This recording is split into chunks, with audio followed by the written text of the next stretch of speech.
Hello West Acton. I'm sure you know that on Thursday it is World Book Day. And I'm sure there's something else that you also know is that I love reading.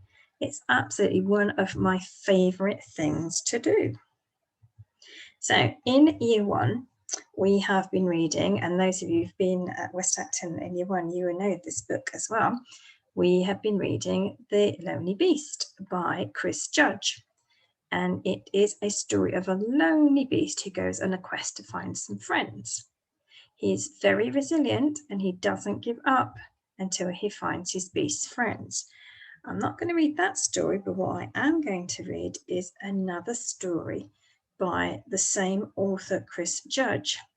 And this is another story about the beast. This one is called The Brave Beast.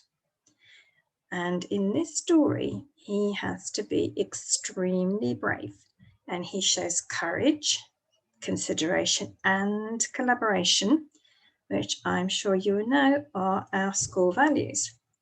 But I'm not going to read the whole story. I'm only going to read some of it. So you're going to have to use your predicting and your inference skills to think about how this story finishes.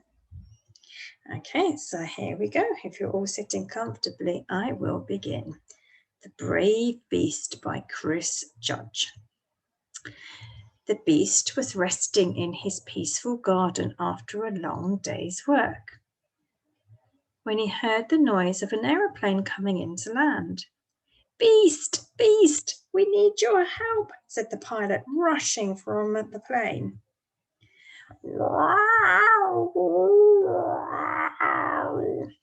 "Something terrible has happened. There's a scary noise coming from the middle of our island.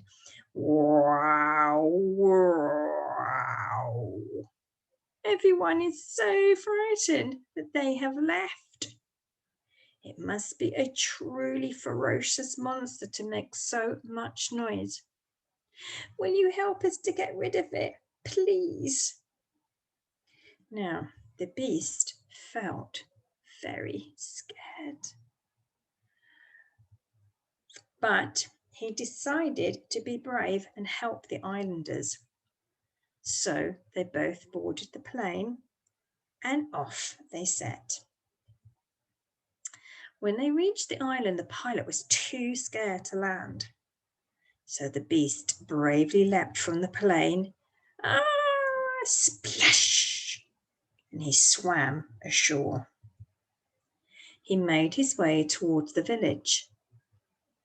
"Hello," he called out nervously, but it was deserted.